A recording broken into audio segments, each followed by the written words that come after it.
নবম শ্রেণীর শিক্ষার্থীদের স্বাগত জানাই।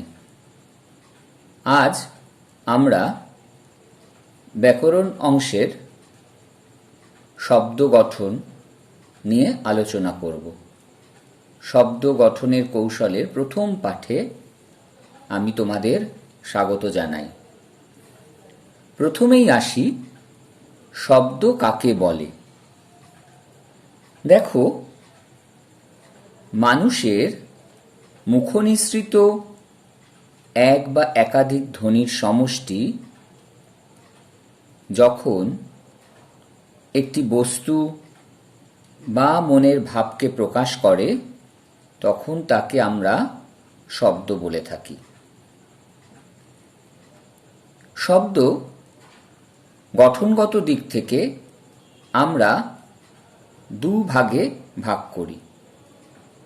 শব্দকে আমরা গঠনগত দিক থেকে দুভাগে ভাগ করি: মৌলিক শব্দ এবং সাধিত শব্দ। মৌলিক শব্দ কাকে বলে? যে শব্দ গঠনকারী ধ্বনিগুলিকে ভাগ করা যায় না, অথবা ভাগ করা হলেও কোনো অর্থবোধক ধ্বনি পাওয়া যায় না, তাকে মৌলিক শব্দ বলে। যেমন উদাহরণ দিলে বিষয়টা বুঝতে পারবে আরো সহজে। এ, ও, মা, বই, এগুলোকে আমরা মৌলিক শব্দ বলবো। যেমন বললাম যে অনেক সময় ভাগ করা হলেও কোনো অর্থবোধক ধ্বনি পাওয়া যায় না। দেখো, এই যে বই শব্দটা আমরা যদি ভাগ করি ব আর রস্বই, এর দুটো ভাগের কোনো অর্থ নেই। আর ধরো এই যে এ, ও, মা, এগুলোকে আলাদা করে ভাগ করা যাচ্ছে না, তাহলে এগুলোকে বলা হয় মৌলিক শব্দ। ব্যাকরণে মৌলিক শব্দকে আবার প্রকৃতি নামেও চিহ্নিত করা হয়। প্রকৃতি আবার দু প্রকার: নাম প্রকৃতি এবং ধাতু প্রকৃতি বা ধাতু। আরেকটি হলো সাধিত শব্দ। যে সকল শব্দকে বিশ্লেষণ করলে আমরা অন্তত একটা মৌলিক শব্দ বা প্রকৃতি এবং তার সঙ্গে যুক্ত প্রত্যয়, উপসর্গ ইত্যাদি পাই, তাকেই বলা হয় সাধিত শব্দ। এবার যেটা বলার সেটা হচ্ছে, এখন একটি মৌলিক শব্দ থেকে কিভাবে অন্যান্য শব্দ গঠন করা যায় এবং ওই সাধিত শব্দকে বাক্যে প্রয়োগ করতে হলে তার সঙ্গে আমরা কি যোগ করতে পারবো বা কি যোগ করব, সেসব বিষয়ে আমরা আলোচনা করব আমাদের এই অধ্যায়ে। এক্ষেত্রে আমাদের আলোচ্য বিষয়গুলি হল উপসর্গ, অনুসর্গ, ধাতু এবং প্রত্যয়। উপসর্গ কাকে বলে? যে অব্যয় ধাতুর আগে যুক্ত হয়ে ধাতুর অর্থ পরিবর্তন করে অথবা ধাতুর মূল অর্থকে বিশিষ্টতা দান করে, তাকে উপসর্গ বলে। এক্ষেত্রে একটা বিষয় মনে রাখা দরকার তোমাদের: অব্যয় কাকে বলে? অব্যয় হলো সেই শব্দ যার লিঙ্গ বা কারক ভেদে কোনো পরিবর্তন হয় না। কোনো পরিবর্তন নেই বলেই এরা অব্যয়। তাহলে উপসর্গ কাকে বলে? আমি একটু আগেই বললাম, যেসব অব্যয় ধাতু বা শব্দের আগে বসে এবং অর্থের পরিবর্তন ঘটিয়ে নতুন শব্দ গঠনে সাহায্য করে বা বিশিষ্টতা দান করে, তাদের বলা হয় উপসর্গ। কিসের বিশিষ্টতা? ধাতুর মূল অর্থকে বিশিষ্টতা দান করে, তাকে বলা হয় উপসর্গ। এবার আমরা উপসর্গের কাজ এবং বৈশিষ্ট্য নিয়ে আলোচনা করব। উপসর্গের কাজ হলো, বা বলা যায় প্রাথমিক কাজ হলো নতুন শব্দ গঠন করা। এক্ষেত্রে অবশ্যই একটা কথা বলা দরকার, উপসর্গ অন্য একটি ধাতু বা শব্দের আগে যুক্ত হয়ে যে ধরনের পরিবর্তন হয় তা কি, সেটা নিয়েও একটা আলোচনা করা দরকার। যেমন 1, নতুন অর্থবোধক শব্দের সৃষ্টি। 2, শব্দের অর্থের পরিপূর্ণতা লাভ। 3, শব্দের অর্থের সম্প্রসারণ। 4, শব্দের অর্থের সংকোচন। 5, শব্দের অর্থের পরিবর্তন। তাহলে বলা যায় যে উপসর্গের কাজ কি কি পেলাম আমরা? নতুন অর্থবোধক শব্দের সৃষ্টি, শব্দের অর্থের পরিপূর্ণতা লাভ, শব্দের অর্থের সম্প্রসারণ, শব্দের অর্থের সংকোচন এবং শব্দের অর্থের পরিবর্তন। তাহলে এর থেকে বলা যায় উপসর্গের বৈশিষ্ট্য কি? উপসর্গ বিভিন্ন শব্দ বা ধাতুর সঙ্গে যুক্ত হয়ে নতুন অর্থবোধক শব্দ গঠন করে এবং উপসর্গ সবসময় শব্দ বা ধাতুর আগেই যুক্ত হয়। উপসর্গগুলি প্রকৃতপক্ষে অব্যয় শব্দ। তাহলে কি পেলাম? 1, নতুন অর্থবোধক শব্দ গঠন করে। 2, সবসময় ধাতু বা শব্দের আগে যুক্ত হয়। এবং 3, এগুলো প্রকৃতপক্ষে অব্যয় শব্দ। অব্যয় আমি আগেই বললাম, অব্যয় হলো সেই শব্দ যার লিঙ্গ বা কারক ভেদে কোনো পরিবর্তন হয় না। এই পরিবর্তন নেই বলেই এরা অব্যয়। এবার আমরা আসব উপসর্গের শ্রেণীবিভাগে। বাংলা ভাষার উপসর্গগুলি 3টি ভাগে আমরা ভাগ করি।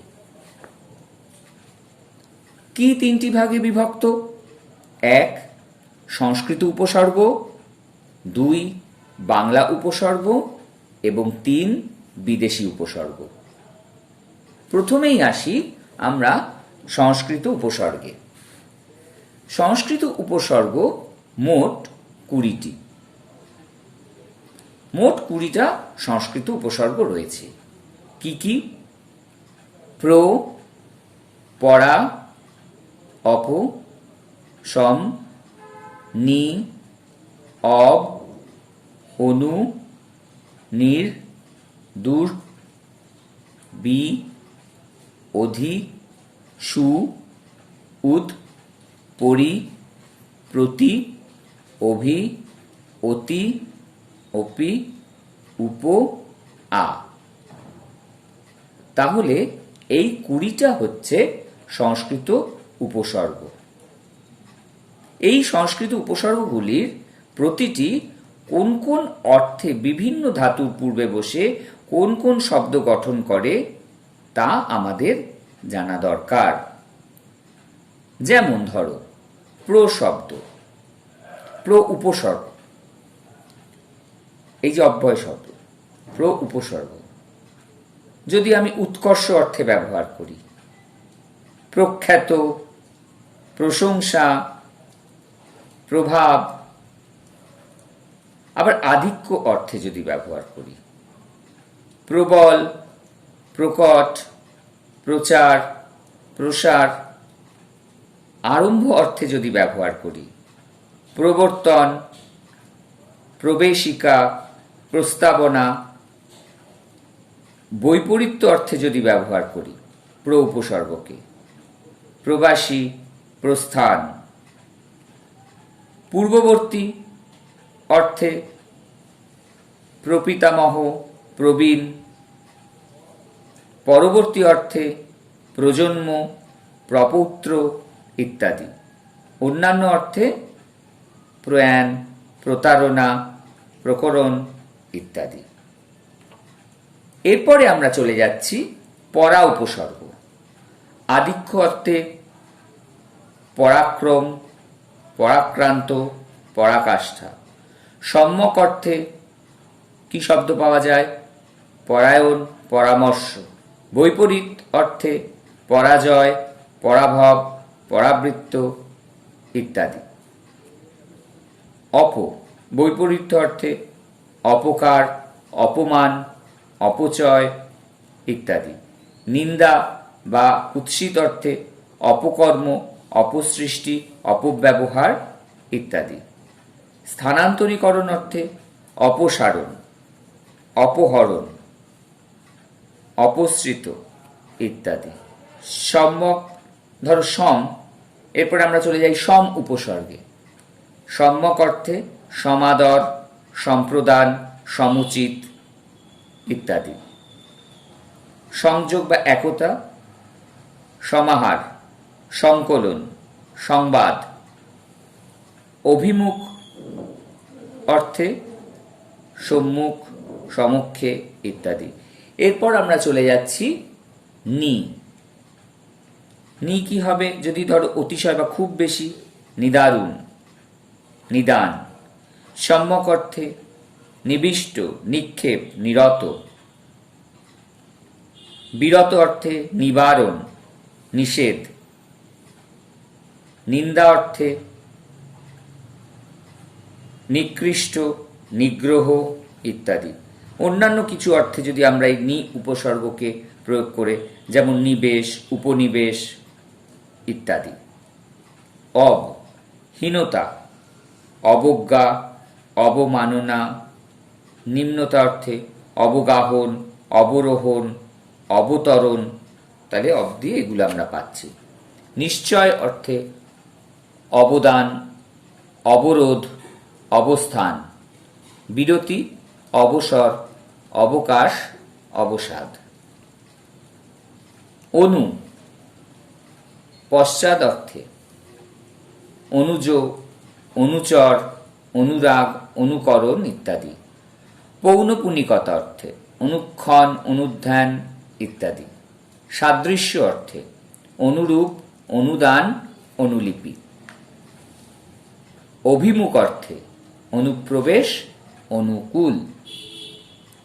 এরকম ভাবে আমরা দেখতে পাচ্ছি নির উপসর্গ বা নিহ উপসর্গ কিভাবে কোন অর্থে শব্দ তৈরি করা যায়। ধরো নিহ দিয়ে অভাব অর্থে নির্দোষ, নির্ধন, নির্বংশ, নিরাশ্রয়, নিরক্ষর, নির্লোভ ইত্যাদি। বহির্মুখিতা নির্গমন, নির্গত, নিষ্কাশন, নিঃসরণ। সম্যক অর্থে নির্ণয়, নিরীক্ষণ, নির্ধারণ, নিরাকুল। দুঃ অর্থে অভাব, দুর্বল, দুর্ভিক্ষ, দুষ্প্রাপ্য। নিন্দা অর্থে দূরের কি ব্যবহার আছে আমরা দেখি। দুর্নাম, দুর্মুখ, দুঃশাসন, দুশ্চরিত্র ইত্যাদি। কষ্টকর অর্থে দুর্গম, দুর্জয়, দুঃসাধ্য, দুরূহ ইত্যাদি। উপসর্গ বৈপরীত অর্থে কি শব্দ আসতে পারে আমরা কয়েকটা উদাহরণ দেখে নিই। বিপক্ষ, বিবাদ, বিয়োগ, বিরাগ ইত্যাদি। সম্যক অর্থে বিখ্যাত, বিজ্ঞান, বিস্তার, ব্যাঘাত।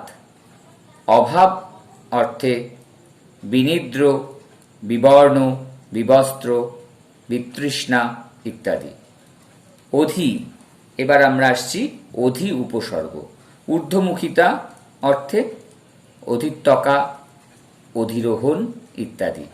আধিপত্য অর্থে অধিপতি, অধিনায়ক, অধিকার ইত্যাদি। এরপরে আমরা সু উপসর্গ, তার প্রয়োগটা একটু দেখে নিই। উৎসর্গ অর্থে সুকোমল, সুচারু, সুদর্শন, সুপ্রিয়, সুশীল ইত্যাদি। সহজ বা সুখকর অর্থে সুগম, সুলভ, সুসাধ্য ইত্যাদি। অতিশয় অর্থে এর কি ব্যবহার হতে পারে? সুতীক্ষ্ণ, সুতীব্র, সুদূর ইত্যাদি। এরপরে চলে যাও উপসর্গ, তার কি ব্যবহার? উৎকর্ষ বা অতিশয় অর্থে উৎকর্ষ, উৎকৃষ্ট, উচ্ছ্বাস, উদ্বোধন ইত্যাদি। বহির্মুখিতা উদ্গীরণ, উচ্চারণ, উৎপাদন ইত্যাদি। ঊর্ধ্বমুখিতা উত্তীর্ণ, উত্তোলন, উন্নতি, উৎপাটন ইত্যাদি। অপকর্ষ অর্থে উদ উপসর্গের প্রয়োগ আমরা দেখে নিই। উৎকট, উচ্ছৃঙ্খল, উৎকোচ ইত্যাদি। এরপরে আমরা চলে যাচ্ছি পরি উপসর্গ কি অর্থে কি শব্দ আসতে পারে। পরি উপসর্গ সম্যক অর্থে পরিপক্ক, পরিপূর্ণ, পরিস্ফুট, পরিচালনা ইত্যাদি। এরপরে চলে যাও বিরোধ অর্থে পরিপন্থী ইত্যাদি। চিহ্ন অর্থে পরিচায়ক, পরিচিতি। অতিশয় অর্থে পরিবেদনা, পরিম্লান ইত্যাদি। প্রতি উপসর্গ সদৃশ অর্থে প্রতিনিধি, প্রতিবিম্ব, প্রতিবেদন, প্রতিকৃতি ইত্যাদি। বিরোধ অর্থে কি আসছে আমরা দেখি, প্রতিপক্ষ, প্রতিদ্বন্দ্বী, প্রতিবাদ, প্রত্যুত্তর, প্রতিকূল ইত্যাদি। এরপরে চলে যাচ্ছি অভিতে। অভিক কি আছে, সম্যক অর্থে অভিজ্ঞান, অভিলাষ, অভিনন্দন, অভিশাপ ইত্যাদি। অভিমুখ অর্থে অভিযান, অভিসার, অভিমুখ। এরপরে আমরা চলে যাচ্ছি এই সংস্কৃত অতি উপসর্গের বিরোধ অর্থে।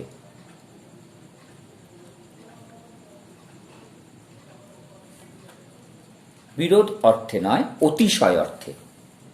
অতিশয় অর্থে হচ্ছে অতিশয়, অতিকথন, অতিবৃষ্টি, অতিরঞ্জন। অতি উপসর্গের অতিক্রম দিয়ে আমরা কি করব, অতি মানব, অতি প্রাকৃত ইত্যাদি। এরপরে চলে যাই অপি। পূর্বাবস্থান অর্থে অপি নিহিতি, অপিধান ইত্যাদি। এরপর উপ, সমীপ বা কাছে, উপকূল, উপনয়ন, উপকণ্ঠ ইত্যাদি। হীন অর্থে উপনেত্র, উপদেবতা ইত্যাদি। সম্যক অর্থে উপভোগ, উপকার, উপহার। ক্ষুদ্র অর্থে উপসাগর, উপদ্বীপ, উপগ্রহ। আমরা উপসর্গে বিভিন্ন অর্থে দেখে নিই কি শব্দ হতে পারে। সম্যক অর্থে আকর্ষণ, আকাঙ্ক্ষা ইত্যাদি। পর্যন্ত, আকর্ণ, আকণ্ঠ, আমৃত্যু ইত্যাদি। এরপর সামান্য, আনত, আভাস ইত্যাদি। বৈপরীত্য অর্থে আগমন, আগত। তাহলে এভাবে আমরা যে সংস্কৃত উপসর্গ আমরা প্রথমেই বললাম যে 20টি উপসর্গ, সেই উপসর্গের সাহায্যে যে শব্দ গঠন সেটা আমরা লক্ষ্য করলাম। তাহলে শব্দ গঠনের প্রথম পাঠ আমাদের আজ এই পর্যন্ত।